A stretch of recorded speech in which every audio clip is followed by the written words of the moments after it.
Welcome back to my YouTube channel.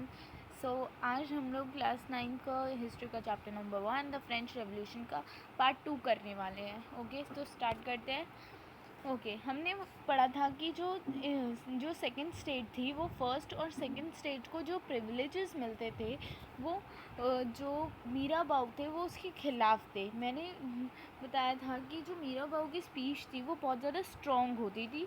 और जो अब हम लोग पढ़ेंगे, और जो ABCDs थे वो प्रीस थे, वो मतलब फर्स्ट स्टेट से बिलोंग करते थे और उन्होंने एक किताब लिखी थी जिसका नाम था व्हाट इज़ थर्ड स्टेट।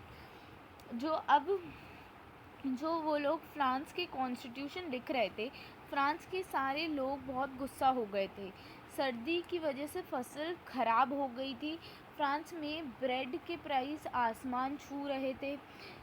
कि मैंने पहले बताया था कि 14 जुलाई को लोगों ने बैस्टाइल तोड़ दिया था, वहाँ पे बहुत सारे अटैक किए थे। लुई 16 ने कुछ नहीं कर पाए। अब कहानी सुनते हैं। अब क्या होता है कि 14 जुलाई के बाद की देश की कौन से अफवाह फैल गई थी कि सेकंड स्टेज के लोग ने कुछ लोगों को किसान की फसल बर्बाद करने के लिए लोगों को भेजा है। ये बात सुनकर किसानों ने सेकंड स्टेट के लोगों घर पर अटैक कर दिया, उनके घर लूट लिए और उनके सारे इम्पोर्टेंट कागज़ जला दिए। कुछ सेकंड स्टेट के लोग देश छोड़कर भी चले गए थे। इतनी चीज़ें हो गई और फिर लुई 16 ने घुटने टेक दिए। फर्स्ट और सेकंड स्टेट के लोगों ने प्रिविलेजेस, जो फर्स्ट और सेकंड स्टेट को प्रिविलेजेस मिलते थे वो ख़त्म कर दिए गए और चर्च के लोगों के पास जो ज़मीन थी वो किसानों में बांट दी गई।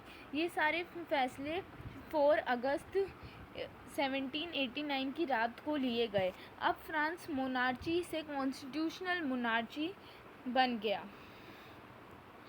नेशनल असेंबली ने 1791 में असली कॉन्स्टिट्यूशन बना दिया, जिसका मतलब था कि राजा की पावर को लिमिट कर देना, मतलब राजा की पावर कुछ लिमिट तक ही होगी। अब उसके बाद हम जैसे कि हमारी गवर्नमेंट के 3 ब्रांचेस होते हैं, लेजिस्लेटिव, एग्जीक्यूटिव, जुडिशरी। तो अब हम पढ़ेंगे कि अब मैं आप लोगों को इन लेजिस्लेटिव, एग्जीक्यूटिव और जुडिशरी का मतलब भी बता देती हूँ। लेजिस्लेटिव वो डिपार्टमेंट होता है जो रूल्स बनाते हैं, जैसे कि पार्लियामेंट। ऐसे एग्जीक्यूटिव वो डिपार्टमेंट होता है जो रूल्स बनाते हैं और फॉलो करा रहे होते हैं, रूल्स बना के फॉलो करवाते हैं। और जो रूल्स फॉलो नहीं करते उन्हें जुडिशरी देखते हैं, जैसे कि कोर्ट। अब आती है France, the outbreak of the revolution. अब क्या होता है, फ्रांस का पॉलिटिकल सिस्टम कुछ ऐसा हो गया था कि 28 मिलियंस की पॉपुलेशन में सिर्फ 4 मिलियन पॉपुलेशन ही वोट कर सकती थी। मैं आपको थोड़ी देर बाद बताऊंगी कि कौन से लोग वोट दे सकते थे। 4 मिलियन लोग 50,000 इलेक्टर्स को चुनते थे और एक जज को चुनते थे। भी वो 50,000 इलेक्टर्स को चुनते थे, उसमें से 50,000 इलेक्टर्स वोटिंग के प्रोसेस से 745 को चुनते थे नेशनल असेंबली के मेंबर्स के लिए। और अब किन पर कंट्रोल रखते थे, और जो नेशनल असेंबली कंट्रोल रखती थी वोटर्स पे भी। किंग के पास अब बची कुछ ही वीटो पावर थी, यानी किंग की मर्ज़ी के बिना कुछ भी नहीं होगा। और नेशनल असेंबली मंत्रियों पे भी कंट्रोल रखती थी। अब मैं आप लोगों को ठीक से समझाती हूँ। देखो क्या होता था ना कि फर्स्ट इलेक्शंस होते थे, लाइक 28 मिलियन में से सिर्फ 4 मिलियन लोग थे जो वोट कर पाते थे।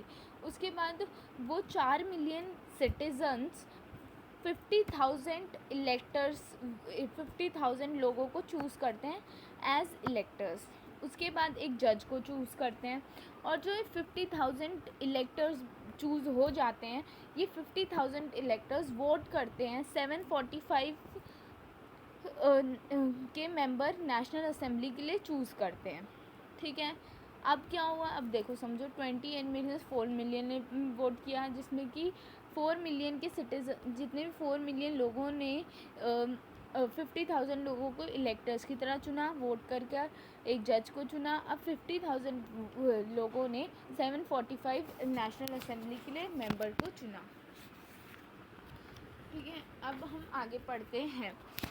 देखा जाए तो फ्रांस के सिटीज़न इनडायरेक्टली नेशनल असेंबली को ही चूज़ करते थे। अब मतलब मोस्ट ऑफ द लोग ऐसे थे जो नेशनल असेंबली के लिए वोट करते थे, क्योंकि सिटीजन्स इलेक्टर के लिए वोट करते थे और इलेक्टर्स नेशनल असेंबली के लिए वोट करते थे।